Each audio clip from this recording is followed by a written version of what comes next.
Hello বন্ধুরা, সবাইকে good morning. আর সবাই কেমন আছো? আশা করি ভালো আছো। তো আমার চ্যানেলে তোমাদের সবাইকে ওয়েলকাম জানাচ্ছি। তো আজকে হচ্ছে রবিবার, দিনটা হচ্ছে রবিবার, তো 20 তারিখ আজকে। তো আজকের দিনে এই ব্লগটা শুরু করলাম। তো জানি না ব্লগটা কীরকম লাগবে তোমাদের। যদি ভালো লাগে ব্লগটা দেখবে বেশি বেশি করে। তো আজকের ব্লগটা হচ্ছে সারাদিন আমি কি করি না করি সবটাই তোমাদের সাথে শেয়ার করব, যতটুকু সম্ভব আর কি, মানে যতটুকু ভিডিও করা যায়। তো সকালে এখানে ঘুম থেকে উঠেই বাসি কাপড় চেঞ্জ করেই বাবার দুধটা গরম করতে চলে আসলাম। তো এখানে বাবাই দুধ হরলিক্সটা খাবে, তো দুধ হরলিক্স ওকে দিয়ে তারপরে চা করব। তো এখানে আজকে বৃষ্টি হচ্ছে, এতদিন খুব গরম ছিল, মানে বহুত গরম যাকে বলে। তো গুয়াহাটিতে এতদিন বহুতই গরম ছিল, তো আজকে বৃষ্টি হয়েছে। তো এখানে বাবার দুধটা জাল দিলাম, দুধটা দিয়ে তারপরে চা বসাবো, চা বসিয়ে ভাতটা বসাবো। কারণ বাবার আবার আর্টের স্কুলে যেতে হবে আজকে। তো গত 2 সপ্তাহ যায়নি, তো আজকে পাঠাবো ভেবেছি। তো তার জন্য ওকে রেডি করতে হবে। তো ভাতটা করে নিয়ে তারপর খাইয়ে ওকে রেডি করে দেবো, তার আগে চাটা করব। তো এইদিকে বাবার দুধের এটা মেজে নিলাম, কারণ আমাদের তো লাল চা হবে।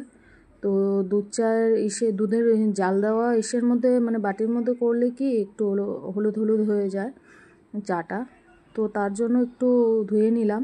তো এদিকে বিছনাটা বাবাই উঠে গেছে, বিছনাটা গুছিয়ে নেব। তার আগে ভাবলাম চলো ভাতটা বসিয়ে নিই আগে, তারপরে এসে বিছনাটা গুছাবো।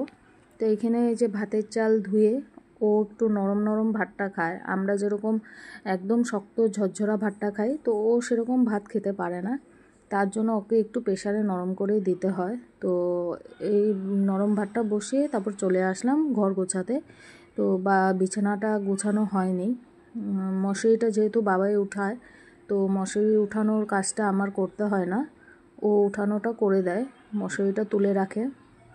তারপর বাদবাকি যা কাজ আছে সেটুকু আমি করি আর কি, মানে বিছানা গোছানো, বালিশ টালিশ ঠিক করা। তো এই দেখো আমার বিছানা গোছানো হয়ে গেল। এখন আমি চা করতে যাব, কারণ আমার হাজব্যান্ড চলে এসেছে স্নান করে, এখন চাটা করব। তো লাল চা করব আর কি। চা করে চা মুড়ি খাওয়া হবে আজকে সকালে, মানে চায়ের সাথে মুড়ি খাওয়া হবে। তো বেলা হয়ে গেছে, 9:30 বেজে গেছে। তো যাই হোক, চা মুড়ি খেয়ে তারপরে বাবাইকে ভাত খাইয়ে তারপরে চলে যাব ওর ড্রয়িং ক্লাসে, কারণ আজকে ড্রয়িং ক্লাস আছে। তো সেখানে গিয়ে একবারে বাজার করে আনবো যা রান্না হবে আজকে। তো যেহেতু রোববার করে চিকেনই হয়, তো অন্য কিছুর চিন্তা ভাবনা নেই, তো চিকেনটাই রান্না করব। তো এইদিকে দেখো এই যে বৃষ্টি হচ্ছে, আমাদের রাস্তার অবস্থা দেখো। এদিকে ফ্লাইওভারের জন্য, ওভারব্রিজের জন্যই এই যে রাস্তাঘাট আরও নষ্ট হয়ে গেছে, যা যা বললি আর কি তোমাদেরকে, একেবারে যাতা অবস্থা, পুরো কাদা কাদা হয়ে গেছে রাস্তাঘাট। তো এই যে এখানে তোমাদের দেখিয়ে দিলাম। আর রাস্তাঘাটের অবস্থাটা দেখো কি অবস্থা, একটু বৃষ্টি হলে এই অবস্থা হয়ে যায়। তো যাই হোক, এখন বাবাইকে দিয়ে দিয়েছে, এখন যাব বাজার করেও চলে এসেছি ঘরে। বাজারের ভিডিওটা শেয়ার করিনি, কারণ বৃষ্টিতে আর মোবাইল বের করতে পারিনি। তো ঘরে চলে আসলাম। তো মাংসটা আজকে আমার হাজব্যান্ডই বানাবে, কারণ ওর হাতের মাংসটা বহুত টেস্টি হয়। আমি তো রোজই বানাই, তো একদিন মনে হয় ও করলে বোধহয় আমার ভালো লাগবে খেতে, তার জন্য ওকে বলি যে মাংসটা করতে। তো এখানে মাংসের জন্য যা কিছু লাগে, পেঁয়াজ, মশলা, হলুদ, লবণ, জিরার গুঁড়া, মরিচের গুঁড়া, চিনি, তেল সব কিছু দিয়ে এটা ম্যারিনেট করে রেখে দেবে ফ্রিজে অল্প টাইম। তারপর ম্যারিনেট করে রেখে দেওয়ার পরে রান্নাটা হবে। তো এখানে সব কিছু মশলা দিয়ে ম্যারিনেট করবে এখন। তো এখানে চিনি দিল, লবণ দিল, হলুদ দিল, মরিচের গুঁড়া, জিরার গুঁড়া, তারপরে লাস্টে নামানোর সময় গরম মশলা দিয়ে নামাবে। তো যাই হোক, তোমরা মাংস বানাতে জানো সবাই, তো সেটা তোমাদেরকে ভালো করে দেখালাম না। তো মাংসের ঝোলটা কীরকম হয় সেটা তোমাদেরকে দেখাবো। তো মাংসের ঝোলটা তোমাদেরকে শেয়ার করব। তো কীরকম লাগলো ভিডিওটা আজকের, মানে যতটুকু সম্ভব তোমাদের সাথে আজকে ভিডিওতে শেয়ার করলাম, মানে আজকের মানে সারাদিনটা কীভাবে কাটলো। তো এখানে মাংস বানাতে বানাতে আমাদের 12টা বেজেই গেছে মোটামুটি, কারণ বাজার করে আস্তে আস্তে এত বৃষ্টি, মানে সেরকম বৃষ্টি না, কিন্তু গুঁড়ি গুঁড়ি বৃষ্টি হচ্ছে। তো মানে বৃষ্টির মধ্যে বাজার করে আনলাম। তো এখানে ম্যাগি মশলা, লবণ, ম্যাগি মশলা লেবু, তারপরে টমেটো সস এগুলাও দেয়, এর জন্য খুব টেস্টি হয় ওর হাতের। তো যাই হোক, তোমরা দেখতে থাকো কি করে এটা মাখানো হয়, মানে ম্যারিনেট করা হয়। তো সব মশলা দিয়েই ম্যারিনেট করা হবে, পেঁয়াজ টিয়াজ সবই দেওয়া হবে, ভাজাতেও পেঁয়াজ দেওয়া হয়, কিন্তু এখানে মাখানোর সময়ও পেঁয়াজ দেয় আর কি। তো সব কিছু দিয়ে তারপরে এটা ভালো করে মাখানো হবে, মাখিয়ে অল্প টাইম রাখে, তারপরে এই যে কাঁচা তেল দেওয়া হবে, সরষের তেলটা ইউজ করলে ভালো, কাঁচা সরষের তেল দিয়ে এটাকে পুরো চটকে চটকে মাখতে হবে, যত মাখবে তত স্বাদ। তো এখানে এই যে মাখা হচ্ছে এখন, এই যে দেখতেই পাচ্ছ মাংসটা মাখা হচ্ছে, মেখে তারপর বসানো হবে। মাংসটা তোমাদের দেখাচ্ছি, এই দেখো মাংসের কালারটা কীরকম হয়েছে বলবে কমেন্টে।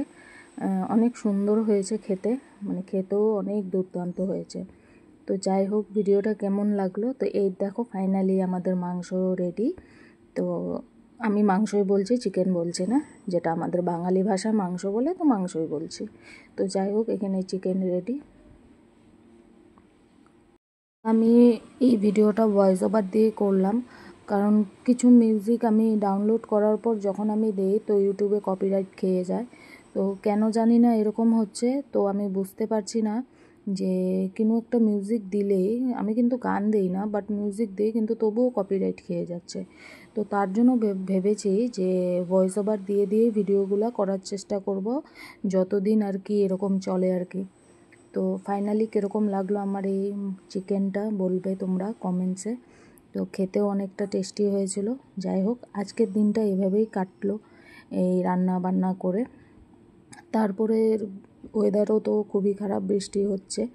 তো যাই হোক, কীরকম লাগলো ভিডিওটা বলবে কমেন্টে। চলো দেখতে থাকো। আজকের ভিডিওটা এতটুকুই, জানি না কীরকম লাগলো, একটা ছোট্ট ব্লগ তোমাদের সাথে শেয়ার করলাম। আর এখন থেকে আমি যতটুকু সম্ভব ছোট ছোট ব্লগ তোমাদের সাথে শেয়ার করার চেষ্টা করব। তো যদি ভালো লেগে থাকে আমার ব্লগটা, তোমরা বেশি বেশি করে দেখো, সাপোর্ট করো, তোমরা সাপোর্ট করলে আমার ভালো লাগবে। যাই হোক, তো চলো আজকের জন্য সবাইকে টাটা, আবার নতুন ভিডিও নিয়ে আসবো। তো সবাইকে চলো টাটা, আবার আসবো।